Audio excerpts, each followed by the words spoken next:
Hello everybody, my name is Jackson Doyle. If you haven't gotten the hint already, I'm a wildlife biologist with the Buffalo Field Campaign. It is a non-profit that works in Yellowstone ecosystem to advocate and protect wild animals. And this is a presentation about what we do to protect animals, specifically bison on the roadways. Every year, the bison migrate out of Gardner, Montana and West Yellowstone. And once they come out of West Yellowstone, following the Madison River, avoiding the town, no one wants to be in the town, as they keep going, they cross a busy highway 191. And that's where we come in. Every year, herds of hundreds of these animals, these 2,000-pound animals, migrate across this busy road. So we put up active signs. It's very easy to get accustomed to a sign that is there 24/7. But when we put these signs up, you'll know, okay, bison are on the road as we speak. And unfortunately, as much as we try, we can't get them all, especially this year. This is one of the worst conditions I've ever seen, the worst collisions I've ever seen, where 13 buffalo were taken out in one collision. This little yearling here was the only known survivor, and his current whereabouts are unknown. Like many animals in this ecosystem, without a parent, it's very hard to survive. But we want to take that tragedy, and we want to turn that into hope. So we have a little tiny video showing exactly what we did this season to help protect that. Here it is. I think I'll need you to play that video.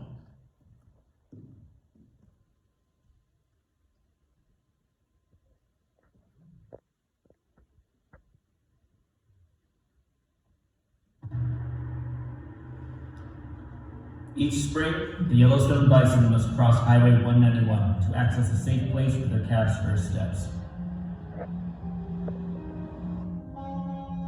Introduction of life to these young buffalo is blaring car horns and speeding semi-trucks. Despite BFC's efforts, 21 have already been hit this year.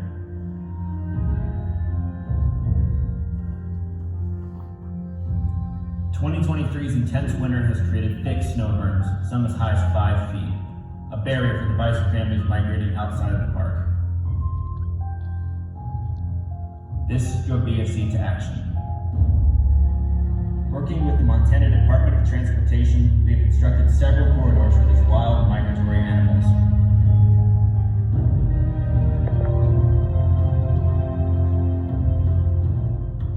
As winter thaws, however, the need and urgency for BFC volunteers increases.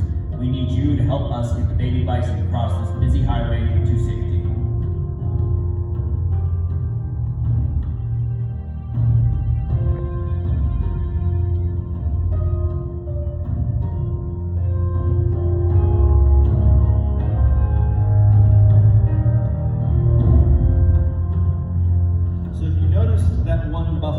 Standing in that snow corridor. That is one of the corridors that we dug this year.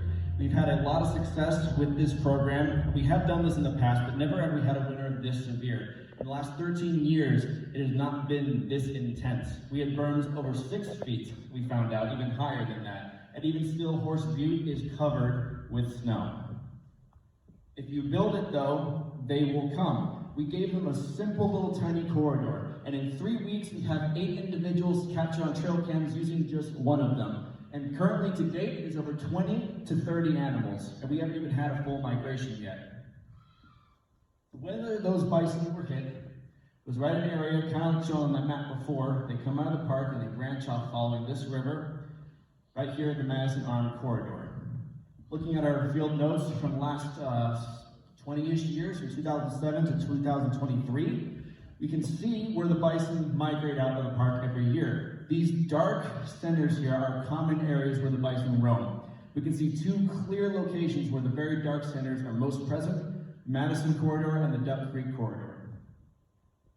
So I simplified that map because it looks like a mess to make this little pathway right here showing the overall area for the Madison Arm Corridor and Duck Creek.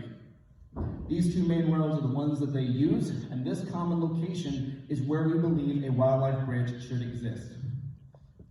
If they have proper passageway and you give them easier access, bison are likely to use it.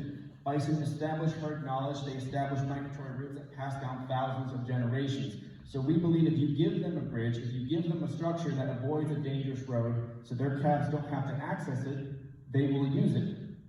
Wildlife bridge detection systems can reduce collisions up to 87%.